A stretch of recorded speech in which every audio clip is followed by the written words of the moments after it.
you think we fight about religion in our days, the stakes are really high. And that gets us back to our Reformation, which where Luther was primarily was a theological difference, but he got support from the political people who also didn't want to be controlled by Rome. And so what you have after this Reformation is that the church tries to reclaim, they say, oh great, we just got hold of Spain and now the northern territories are going crazy. And so what's happening in England is the Calvinists are fighting the Anglicans and the Catholics. John Knox up in Scotland, Mary Queen of Scots, that whole thing. If you watch a lot of British TV, there's lots of dramas around this story. Now, and then in the Netherlands and the Low Countries, the Catholics and the Calvinists are fighting. And this is where Arminius is, and he's talking about people having free will, that they can choose whether they're Christian or not. And it's also where Spinoza is, who is a secular Jew, and so that's a place where he can find in Amsterdam or Leiden a place to start talking about his ideas. And so in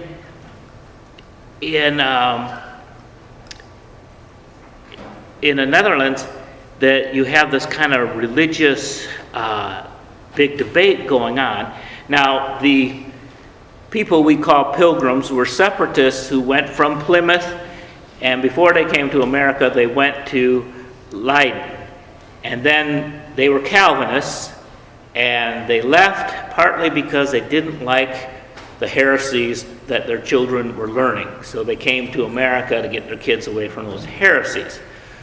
Well, apparently some of those heresies took because the pilgrim churches eventually became a source of the Unitarian idea that Jesus is less than God and free will in America. So that's how that came over to our country. In Germany, there's lots of fighting between Catholics and Lutherans, and so there's a lot of Catholic and Lutheran churches that really never got dominated totally by one or the other, although in Scandinavia, the Lutherans went out big time. And then the Calvinists go through France in order to get to Scotland, but in France they get wiped out. That's the Huguenots, and the Catholic Church wins that, and France remains Catholic.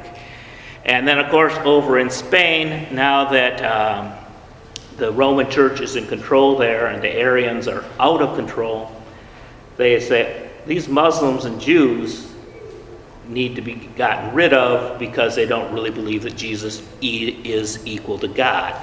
And that's a little thing called the Spanish Inquisition. Who would expect that? And it lasted between for over 3 centuries. So in the middle of all of this, there are some people that are going like, wait a minute, we're all Christians here. We're supposed to be loving. What the heck is all this war about? And so you have peace churches that arise. The early of this are the Mennonites, by Menno Simons, who's also in the area of the Netherlands. And he goes into Germany. In England, George Fox with the Quakers, and then farther south from the Mennonites, Jacob Ammon forms the Amish, and then the Brethren form in Germany too, kind of an offshoot of that whole movement. And that Brethren are also known as the Dunkers or the German Baptists, the people in this community who live out by Rossville, who wear the little hat the women do and the men wear beards. They are from that tradition of the Brethren or the German Baptists. And then meanwhile, in England, George de Benneville falls in with the Quakers, and then he goes and works with the Mennonites and the Brethren and the Amish. He's just kind of traveling throughout Europe. And one thing about a peace church is that if you believe that you shouldn't be killing over religion, some of these peace churches became universalist.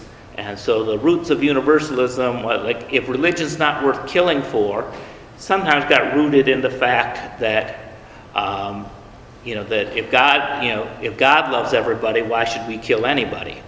And so that's where some of the roots of universalism were. So not all peace churches were universalists, and not all universalists were peace churches, but there was an overlap in those. And so when George de Benneville, when things got too hot in Europe, he came to America, and